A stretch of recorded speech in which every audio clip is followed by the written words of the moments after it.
Hi! Another vlog for today. Hatid na naman ako. Kasi walang masyadong ano ngayon dito. Sobrang init. At saka mahirap mag-Uber. Ayan. Napapakita ko na naman sa iyo yung daan. Hatid na naman ako ni baby boy. Ayan. Ito, nandito na kami sa may crossing. Kasi uwi ko mamaya gabi pa.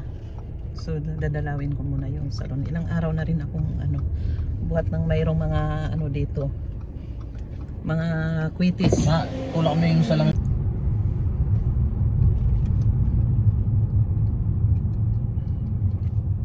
Ayan, medyo tahimik yung mga daan dito ngayon. Kasi tanghali na. Sobrang init na dito. Grabing init ng summer na. Papasok na yung summer. Wala nang kalamig-lamig. Nung nakaraan, sobrang lamig. Ngayon naman, sobrang init.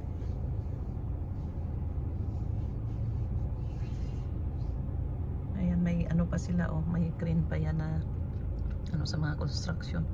Nakakaawa nga pala yung mga construction. Yung mga nagtatrabaho sa sobrang init dito. Minsan nakikita mo dun sa building. Grabe talaga.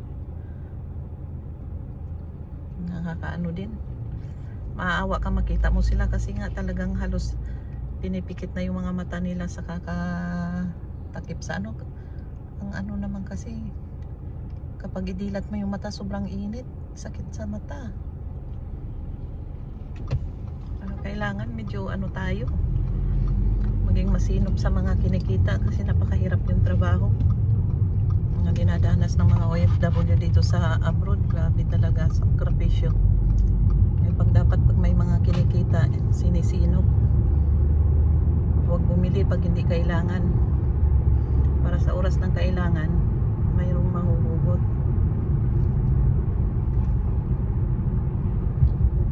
Ayan. Pag ganito kasi, madalang lang yung mga Pilipino naglalakad. Tsaka halos mga naglalakad dito, karamihan puro lalaki.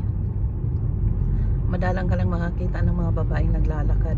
Hindi katulad dyan sa atin sa Pinas na kahit anong oras, mga babae kahit mainit yan, lakad yan. Dito hindi. Mas yung mga lalaki. Yan, tingnan mo sila, nagtatrabaho yan sa mga maiinit. Pag mainit na kasi sila, tumitigil na sila sa trabaho. Minsan gabi yan sila nagtatrabaho, kung kailan malamig doon sila din. Pero mayroon din namang ibang mga mga nagko-construction na tuloy-tuloy kahit mainit. Yan yung bus nila dito. Ito ay public transport ata ito, company. Parang company siya kasi hindi siya naka-aircon. Pinuntang tisitigil na yung mga nagko-construction. 12 o'clock na kasi. Hindi ba ganoon kainit?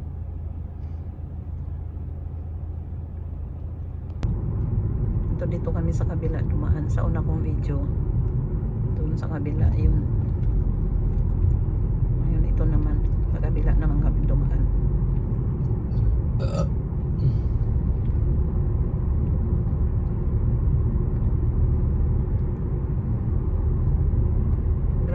Mamaya nandun na rin kami kasi wala ang ka-traffic.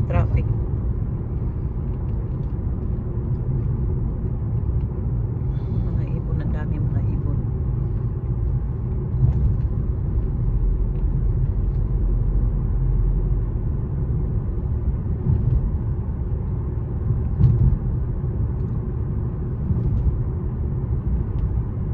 Ang sobrang init talaga nito yung nagyuyumid. July ba to?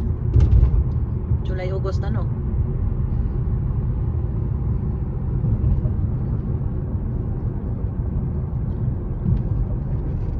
July, August ang dito, sobrang init. Pero mainit na rin ngayon, nag-iiba na. Dati dumating ako dito March, hindi naman ganito kainit, pero iba-iba kasi ang panahon.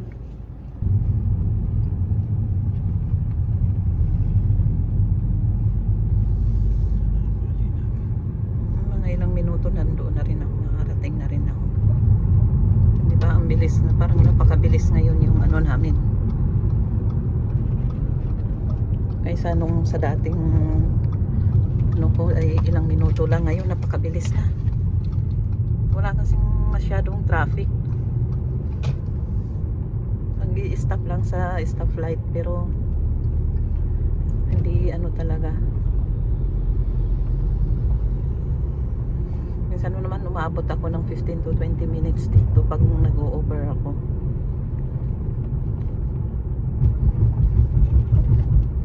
Kumusta naman kaya yung mga nag-aano dito, nagme-metro? Ayun, ang daming tambay, nakaupo lang doon sa may ano.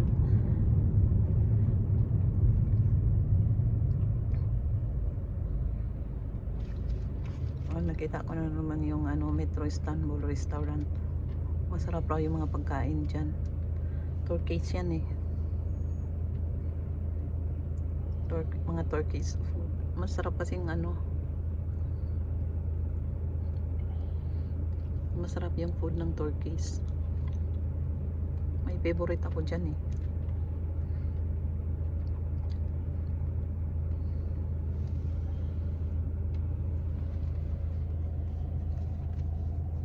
Nag-i-stop na naman kami kasi ano, red light.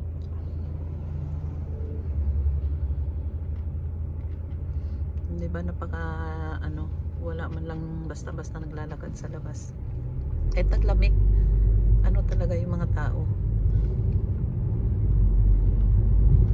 Kung saan yung work nila doon lang, yung mga sumasakay, yung malayo yung work, sumasakay sila, nag-o-over sila. Hindi sila katulad ng sa Pinas, jeep or ano. Ayun, ang ganda ng ibon o naghahanap ng pagkain yan. Saka dito mga ibon pala, inaalagaan nila. O, tingnan mo, ang galing na sasakyan, o, paatras siya, hindi siya pa ano. Magpa-park pala siya dyan sa kabila. Prado.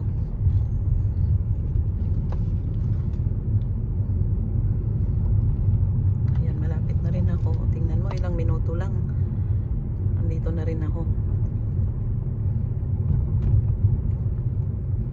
Yan, dito may mga ano, may kinainan ako dito na Pilipino na pagkain, yung bulalo. Pakasarap, ang mura lang. Mura kasi nandito kasi nga yung kung baga sa halos ganun din kung ikumpara mo sa pera sa atin. Halos ganun din ang halaga. Yung mga kinakain natin. Kaya lang masabing mong mura kasi parang mabilis lang yung pera dito. Kitain hindi ganun kahirap sa Pilipinas na bago ka gumastos ng 500 sa Pilipinas na isang kainan, parang iniisip mo pa. Kasi pero 500 isang araw. Tapos mag-isa ka lang.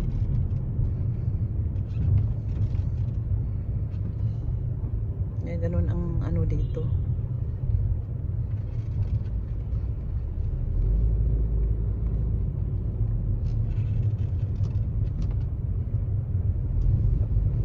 Pero ganun din siguro pag yung iba, pag may trabaho ka, madali lang din sa Pinas. Ano lang naman yan, sipagan, di ba? May trabaho, mabilis din gumastos. Pero wala kang trabaho, di wala din. Walang gagastusin. Ganun lang yun. Ito, dito na ako. Yung isang vlogger na ano, si Sir Joe Boy. Ayan yung kanyang pwesto, Sweetie Corner.